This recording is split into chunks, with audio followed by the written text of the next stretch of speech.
How to remove Spotify from lock screen. To get started, first of all, swipe down on your lock screen in your phone. Here, you can see Spotify on your lock screen. Now, tap and hold your lock screen as shown in here. Once you're here, you need to go ahead and tap on Customize at the bottom of the screen. Then, tap on Lock Screen.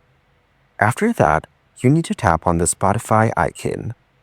Now, tap on the minus icon over Spotify as shown in here. Spotify is now successfully removed from your lock screen. Once you're done, go to the top right corner of the screen and tap on Done to save the settings. You can repeat this to customize your lock screen the way you want.